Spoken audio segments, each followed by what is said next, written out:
बारे में आपने परिचय स्क्रीन पर देखा। जी हां, इंडिया न्यूज मंच देश का सबसे बड़ा राजनीतिक मंच सज चुका है देश की राजधानी में, और आपको दिखने को मिलेंगे इस मंच पे 14 केंद्रीय मंत्री, 40 सांसद, 1 राज्यपाल, विधानसभा अध्यक्ष, तमाम और राजनीतिक हस्ती। जैसे हमने कहा, हर क्षेत्र से आपको राजनीतिक हस्तियों से आपको रूबरू करवा रहे हैं। और अब समय आ गया है कि आज के कार्यक्रम को हम आगे बढ़ाएं। अगला जो सेशन है वो बेहद खास होने वाला है। अगले सेशन का शीर्षक जो है वो ये, आज की राजनीति और रणनीति। किन किन राजनीतिक मुद्दों की आज देश में सबसे बड़ी चर्चा है, कौन से हावी मुद्दे हैं जनता के मन में, ये टटोलेंगे हमारे अगले 2 बेहद खास मेहमान। बिल्कुल, और मैं मंच पर आमंत्रित करना चाहूंगी राज्यसभा के पूर्व सांसद राकेश सिन्हा जी का, और साथ ही साथ हम मंच पर आमंत्रित करेंगे कांग्रेस लोकसभा सांसद धर्मवीर गांधी जी का। मैं अनुरोध करूंगी आप दोनों ही मंच पर आएं और इस सेशन को आगे बढ़ाते हैं। बहुत बहुत स्वागत है आप दोनों का। राकेश सिन्हा जी, आपका स्वागत है। धर्मवीर गांधी जी, आपका भी बहुत बहुत स्वागत हम करते हैं इंडिया न्यूज मंच के अगले खास सेशन में। और इस सेशन को आगे बढ़ाएंगी senior anchor Khushboo Mishra. Khushboo, over to you. Thank you so much. Hello thank you Uday and Punita, बहुत बहुत स्वागत है सर एक बार फिर से। और मैं चाहती हूँ कि एक बार आप सभी जोरदार तालियां बजाएं इस सेशन के शुरू होने से पहले। और पिछले कुछ समय में अगर देखा जाए तो कई ऐसे मुद्दे रहे हैं जिन पर बात होनी चाहिए, बात होती भी है समय समय पर। और आज क्योंकि एक तरफ धर्मवीर जी है और एक तरफ राकेश सिन्हा जी हैं, तो इससे अच्छा मौका और हो क्या सकता है। तो मेरा पहला सवाल धर्मवीर जी, सबसे लेटेस्ट जो रहा है, जो अभी एक रामलीला मैदान में जो नारा लगा मोदी जी के लिए, उसे आप किस तरीके से देखते हैं? वो गलत था, सही था? क्योंकि वो कहा जा रहा है कांग्रेस कार्यकर्ता थे जिन्होंने ये नारा लगाया था, क्या एक्शन लिया गया?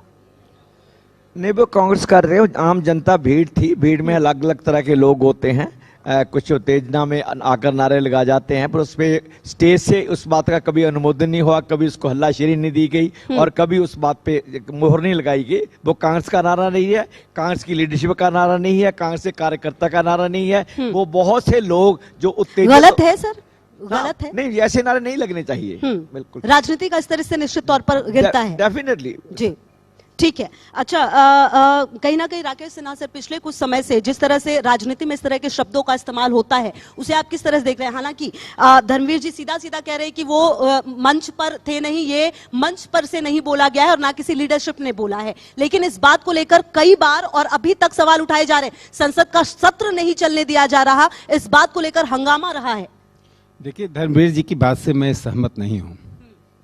कार्यकर्ता वही करता है जो नेता करता है, और कांग्रेस पार्टी ने एक नई परंपरा को जन्म दिया है। प्रधानमंत्री नरेंद्र मोदी जी के प्रति जो नफरत का भाव पार्टी दिखाती है, नीतियों से विरोध होना, कार्यक्रमों से विरोध होना, व्यक्ति से विरोध होना अपनी बात है, लेकिन किसी प्रधानमंत्री के प्रति इतनी नफरत पैदा कर दो देश में कि हिंसा का माहौल हो जाए, हिंसक शब्दों का उपयोग हो, ये कांग्रेस पार्टी ने 2014 से किया है। जवाहरलाल नेहरू जी से विरोध था, इंदिरा जी से विरोध था, राजीव गांधी जी से विरोध था, लेकिन उस विरोध को वोफर्स के समय में भी, या जवाहरलाल नेहरू जी के समय में 62 में युद्ध हारने के बावजूद, इंदिरा जी के समय में आपातकाल लगाए जाने के दौरान किसी ने भी हिंसक बातें नहीं की थी। आज राहुल गांधी, सोनिया गांधी के नेतृत्व में कांग्रेस पार्टी उस स्थान पर पहुंच गई है जिसमें राजनीति में हिंसा का समावेश हो गया है। विमर्श की हिंसा ही जमीन पर हिंसा को जन्म देती है, और कांग्रेस पार्टी इसके लिए जिम्मेदार है। यदि कांग्रेस पार्टी को इस नारे से नफरत था तो उस कार्यकर्ता को आइडेंटिफाई करना, मंच से माफी मांगना, उस कार्यकर्ता को निकाल देना।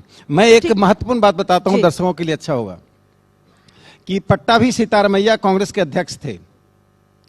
ये बात 1950 के दशक की है, और कानपुर में कांग्रेस का अधिवेशन था। किसी ने आरएसएस के खिलाफ नारे लगाए, हिंसक नारे लगाए। पट्टाभी सीतारमैया ने मंच पर जाने से इनकार कर दिया, कहा जब तक वह कार्यकर्ता आकर माफी नहीं मांगेगा मंच पर नहीं जाऊंगा।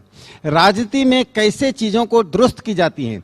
जनसंघ से पट्टाभी सीतारमैया का विरोध था, आरएसएस से विरोध था, लेकिन राजनीतिक संस्कृति को दुरुस्त करना सभी पार्टियों का साझा ठीक काम है। होता है, जिसमें कांग्रेस विफल हो रही है। ठीक है, और ठीक है, मैं इसका जवाब भी आपसे लूंगी, लेकिन क्या धर्मवीर जी इतना ज्यादा इजी है जो, अच्छा सर एक बात ये भी है कि ये सिर्फ बीजेपी की बात नहीं है, मतलब अगर भारतीय राजनीति पहले भी होती रही है, लेकिन जिस तरह से अब शब्दों का चुनाव तमाम पार्टियां अपने हिसाब से, अपने कंफर्ट जोन के हिसाब से करने लगी है, वो कहीं ना कहीं गलत है और अपने हिसाब से फिर सही भी बताती है। बहरहाल सर ये जवाब तो आप दीजिए ही, और ये भी बताइए कि क्या इतना आसान है, मतलब ये सिर्फ कह देना कि वो पार्टी के कार्यकर्ता नहीं थे, क्योंकि इससे पहले बिहार में भी हुआ जब, यहाँ तो पार्टी के भीड़ में से नारे लगे हैं, लेकिन सर खुद मंच तो वो था ना।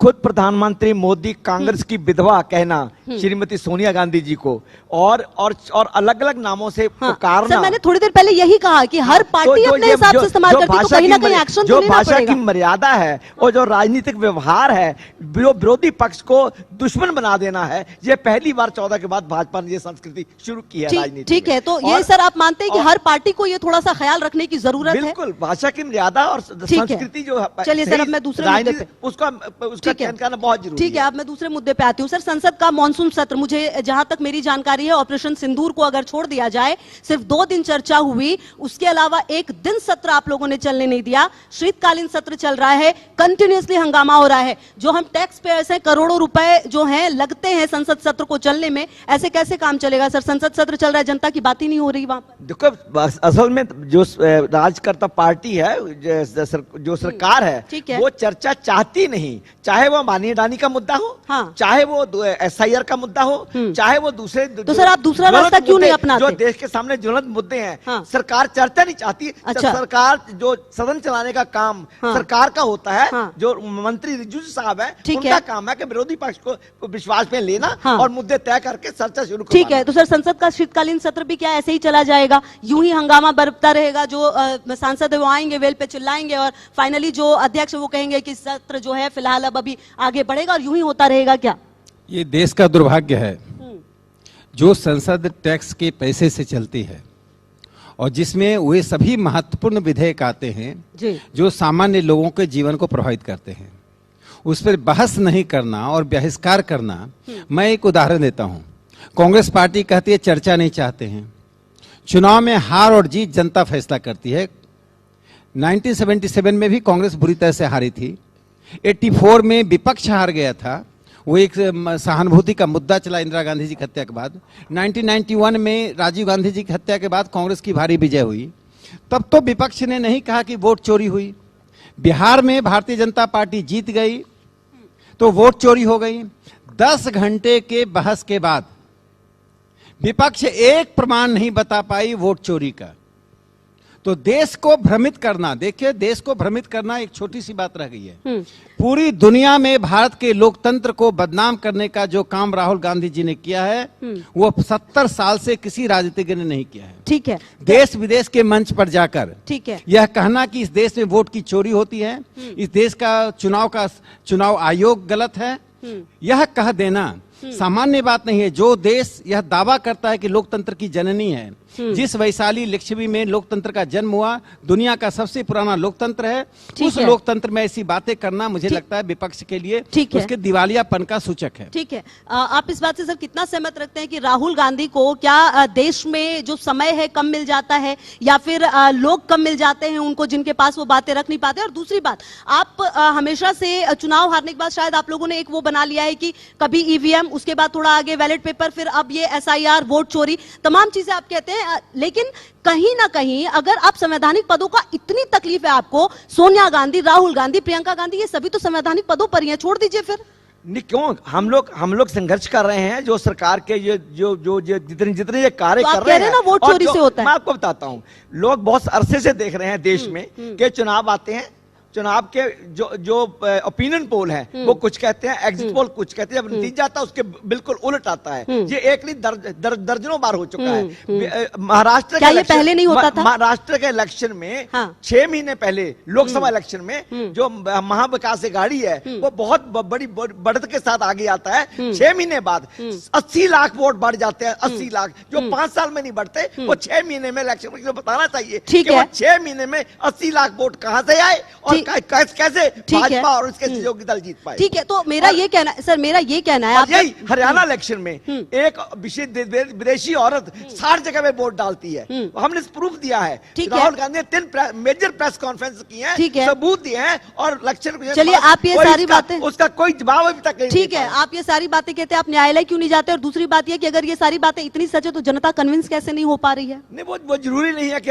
कोई बात आज करे, आज उस जनता मुझे लगता है ये लोकसभा चुनाव से पहले आपको बार बार अपनी बात कहनी होगी, उस पर जोर देना होगा, लोगों को समझाना होगा। और इस लोकतंत्र तो अगर ऐसा ही है तो फिर आप लोग सर कैसे बंगाल चुनाव के फिर तो नतीजे आपको अभी से पता होंगे? नहीं, ये तो कोशिश करेंगे ही। अच्छा। बिहार में किया, हरियाणा में किया, महाराष्ट्र में किया, उस बार जनरल इलेक्शन में भी कम से कम 70 सीटों पे इन्होंने वो सारी हेराफेरी। ठीक है, अच्छा चलिए, अब इसके बाद मेरे पास एक और मुद्दा है जिस पर मुझे काफी बात करनी थी। पश्चिम बंगाल में मुर्शिदाबाद में 6 दिसंबर के दिन हुमायूं कबीर हैं, टीएमसी से फिलहाल निष्कासित हैं, उन्होंने ऐलान कर दिया कि बाबरी मस्जिद बनाएंगे। इसको लेकर बहुत बवाल हुआ और उसके बाद गीता पाठ भी कराया गया। अब कहा जा रहा है राम मंदिर भी बनेगा।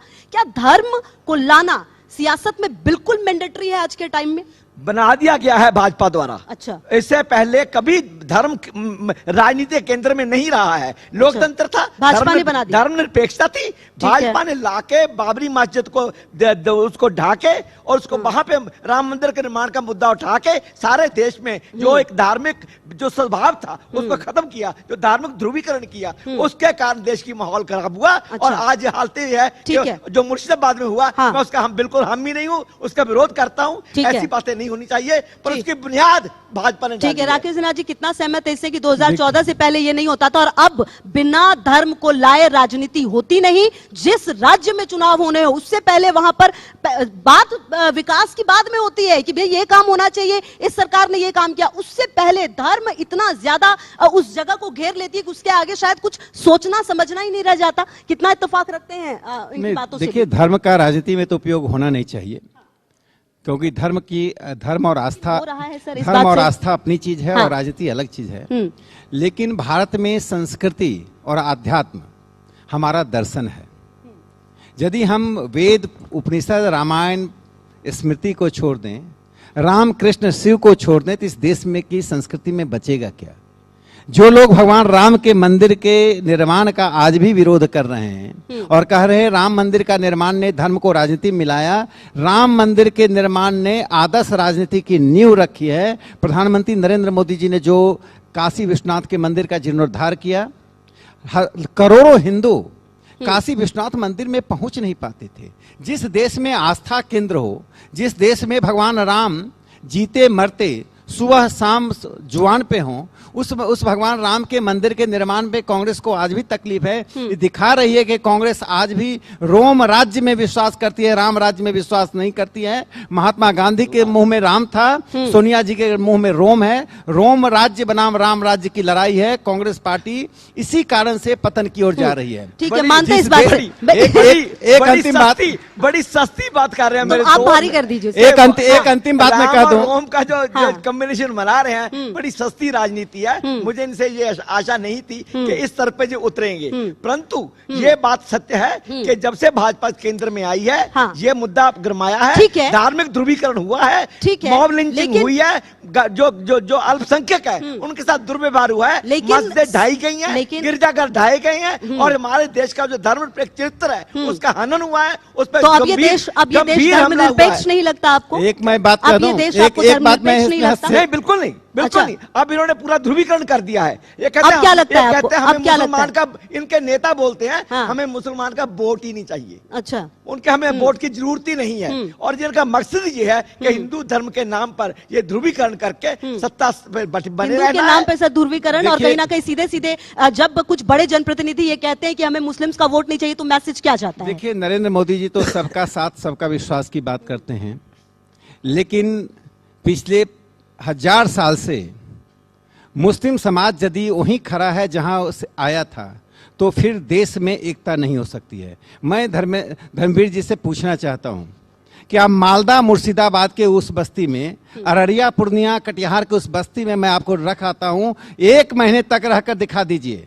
कुछ ऐसे जगहें हैं जहां पर मूर्ति पूजा करना, विवाह शादी में बारात निकालने के लिए मौलवियों से अनुमति लेनी पड़ती है।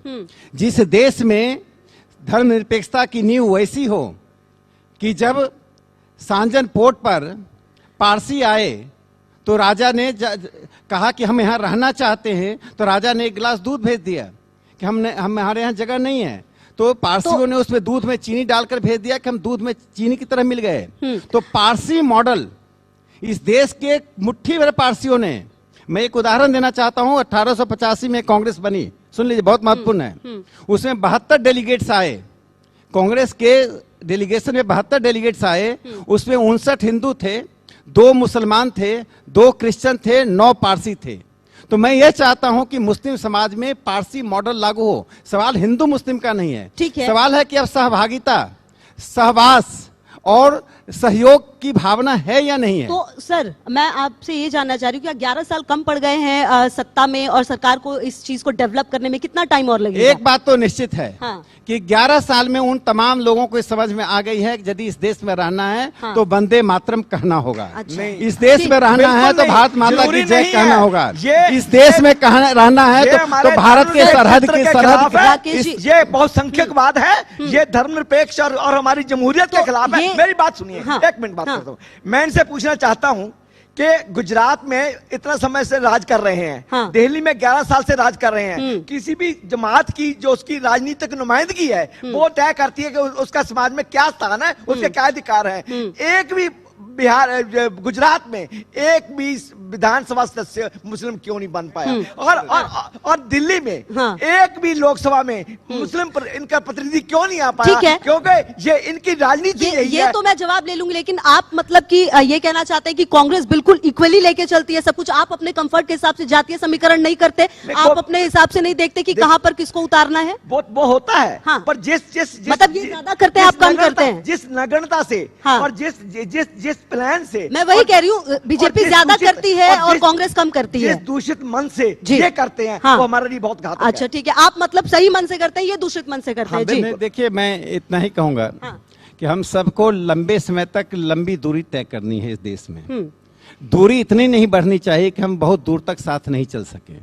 लेकिन यह कहते हुए मैं ये कहना चाहता हूं कि साथ रहने के लिए यानी संविधान की सारी धाराओं का लाभ तो उठाएं और संविधान के जड़ में मट्ठा डालें। अभी जो अल्पसंख्यक संस्थान है जिसकी जड़ें दिल्ली के बम कांड से जुड़ी हुई हैं, ये अल्पसंख्यकवाद इसी कांग्रेस का है कि ऐसे अल्पसंख्यक संस्थान खुलते हैं और बम बनाने और देश में आतंक फैलाने की योजना बनती है। भारतीय जनता पार्टी साफ तौर पर कहती है, तुम मेरे पास आओगे तो तुमको टिकट देंगे, नहीं आओगे टिकट नहीं देंगे। मुसलमान हमें वोट नहीं देगा, मुसलमान हमारा सदस्य नहीं बनेगा, तो हम उसके घर पे जाकर टिकट देने नहीं जा रहे हैं। 100 साल नहीं आएगा, 100 साल टिकट नहीं देंगे। और मुसलमानों को भारत में रहने के लिए किसी के प्रमाण पत्र की जरूरत नहीं है, वे इतने ही देशभक्त हैं जितने हम हैं। सांस्कृतिक और राजनीतिक व्यवहार में उनमें परिवर्तन नहीं होगा तो चाहे सत्ता में कोई दल रहे, हाँ। आतंकवाद की समस्या, आंतरिक संकट से गुजरना ही पड़ेगा, जो हमने दिल्ली में देखा। मैं ये और अंत में कहूंगा, मालदा, मुर्शिदाबाद, अररिया, किशनगंज की बात मैं इसलिए करता हूं कि वहां रहने वाले हिंदुओं का पलायन किस तरह से हो रहा है, आप जाकर देख लीजिए। पलायन सिर्फ यह नहीं हो रहा है, वहां संपत्तियां खरीदी जा रही हैं, हिंदू घर छोड़कर जा रहे हैं। देखिए, हमें हकीकत और वास्तविकता में जीना चाहिए, और हकीकत वास्तविकता यह कहता है कि धर्म के बीच द्वंद्व न हो, सांप्रदायिक झगड़े नहीं हो, लेकिन इसका स्थायी समाधान तभी होगा जब मुस्लिम समाज आत्मालोचन करेगा। ठीक है सर, तो कुरान मस्जिद उसके साथ रहे, कोई आपत्ति नहीं है, अपनी पूजा पद्धति पर रहे, लेकिन देश की राष्ट्रीयता, राष्ट्र ध्वज, राष्ट्रगीत से परहेज न करे। ठीक है, ये बातें आपने कही, मतलब कि कुल मिलाकर थोड़ी देर पहले आपने कहा कि जो वंदे मातरम है वो कहना पड़ेगा, हालांकि एक वर्ग इसका जरूर विरोध करता रहा, लेकिन ये देश संविधान से चलेगा? देखिए, संविधान में ही वंदे मातरम है। हाँ। यदि बंकिम के वंदे मातरम से परहेज है, हाँ। जिसके कारण 1923 में कांग्रेस के अधिवेशन में कुछ लोगों ने बायकॉट किया कि हम नहीं कहेंगे, फिर 1935 में उस पर बैन लगाने की बात कही। आज आजादी के बाद भी वंदे मातरम को यदि सजा भुगतनी पड़ेगी तो इसका अर्थ है ये हमारी कायरता है। हिंदू समाज इस बात के लिए अब सचेत है, संगठित है, और इस बात के लिए आग्रही है कि किसी प्रकार के हम संकट का सामना अपनी मजबूती से करेंगे। जाति धर्म के आधार पर हम विभाजन नहीं चाहते हैं, लेकिन लेकिन जो जाति धर्म की राजनीति करेंगे उनका मुकाबला करने के लिए हिंदुत्व है, और मुझे लगता है हिंदुत्व ही इस देश का राष्ट्रीयता है। ठीक है। हाँ जी, इस पे तो आप मुझे जवाब दीजिएगा ही, लेकिन जो पिछले कुछ समय से आप लोगों की राजनीति रही है, एक समय की आप सबसे बड़ी मतलब पुरानी पार्टी, और अभी जिस तरीके से आप लोगों का जनाधार नजर आता है, कहीं कोई कमी लगती है? ऐसा लगता है कि वर्कआउट करने की जरूरत है सिर्फ और सिर्फ संवैधानिक संस्थाओं को कोसने के अलावा, बोलने के अलावा? क्योंकि कहीं ना कहीं सर वर्कआउट तो करना पड़ेगा ना, जो चीजें कम हुई है उस पर। हमारा संविधान बहुत मजबूत है, ठीक है, उसकी जड़ें तो मजबूत उसके है, लिए उसके जाकर विदेश में देश क्या की जरूरत है बोलने की कि देश का संविधान जो है वो वोट नहीं देने दिया जा रहा? अरे देश नहीं, के लोगों से क्यों नहीं कह वो सकते? हो रहा है, वो हो रहा है। ये इनके खुद इनके संसद सदस्य बोल रहे हैं, इनके मंत्री बोल रहे हैं कि अगर 400 पार जाएंगे तो संविधान बदलेंगे। It is on the record. ये इन खुद बोलते हैं ये, और इनकी जो मंशा है कि इस संविधान को जो सर्वसम्मत संविधान है, जो हमारे संविधान के निर्माताओं ने बड़ी सूझबूझ के साथ इसको धर्म तो आप 400 पार जाएंगे तो आप संविधान बदल देंगे? देखिए, बाबा साहब अम्बेडकर के इस संविधान को कोई बदल नहीं सकता है। इसकी बुनियाद में 2 साल से अधिक हमारे सांसदों ने बहस की, और संविधान सभा की एक छोटी बात बता के मैं अपनी बात समाप्त करता हूं। ये संविधान कैसे बना? इस संविधान एक चीज सिखाता है संविधान सभा कि अतिरेक को भी सुनो, अतिरेक से भी संवाद करो। संविधान सभा में एचवी कामत ने कहा कि ईश्वर शब्द को प्रस्तावना में लाना चाहिए। पूर्णिमा बनर्जी ने कहा ईश्वर शब्द पर बहस मत कीजिए, उनकी तो हम पूजा करते हैं। लेकिन एचवी कामत ने कहा लोकतंत्र में सूर्य के नीचे जितने विषय हैं सब पर बहस हो सकती है। बहस हुई, वोटिंग हुई, ईश्वर शब्द रहे 41 मत मिले, ईश्वर शब्द नहीं रहे 68 मत मिले। तो संविधान सभा में एक और प्रस्ताव आया, गांधी को संविधान सभा में लाया जाए। तो गांधीवादी कृपलानी ने विरोध किया, तो राजेंद्र प्रसाद ने कहा नीदर गॉड नॉर गांधी। तो यह संविधान सभा तो ऐसा है जो दुनिया के संविधान सभा को आईना दिखाता है। मुझे लगता है समय के साथ जब परिवर्तन होता है, दलितों के लिए, वंचितों के लिए। लेकिन राकेश जी, आखिर वजह क्या है कि इतना ज्यादा पिछले कुछ समय से अगर आप देखें तो राहुल गांधी जब बोलना शुरू करते तो उनकी पहली लाइन ही यही होती है? देखिए, राहुल गांधी को भारत की समझ नहीं है, और उनको समझाने वाले भी लोगों की समझ नहीं है। यदि समझ होती राहुल गांधी को तो ये इतनी लंबी यात्रा करके भी नहीं समझ पा रहे हैं। वो संविधान बदल देंगे, वोट की चोरी हो गई, उनकी आयु इसी में बीत जाएगी। मुझे लगता है राहुल जी को घर बसाकर कुछ समझदारी विकसित करनी चाहिए। ये व्हाट्सएप यूनिवर्सिटी वाली टाक व्हाट्सएप यूनिवर्सिटी वाला ज्ञान दे रहा है इस फोरम पे। तो चलिए कोई नहीं, तो आप सीरियस वाला बता दीजिए, आप सीरियस वाला बता दीजिए। अगर इन्होंने व्हाट्सएप वाली बात करी, मेरा सवाल यही है कि देश की संवैधानिक संस्थाओं के प्रति इतना अविश्वास कैसे हो गया है? हो गया है, लेकिन आम जनता को तो नहीं हुआ है। आम जनता को हुआ है। इलेक्शन कमीशन एक संवैधानिक संस्था है जिसका काम देश में निष्पक्ष इलेक्शन करवाना है। तो आप जहां चुनाव जीतते वहां पर निष्पक्ष नहीं होता। मेरी बात तो सुनिए, मेरी बात तो सुनिए। ठीक है, ठीक है। तो जो संविधान में प्रावधान था कि इलेक्शन, जब इलेक्शन में चुनाव होगा तो तो प्रधानमंत्री होंगे, नेता विपक्ष होगा और सुप्रीम कोर्ट का चीफ जस्टिस होगा।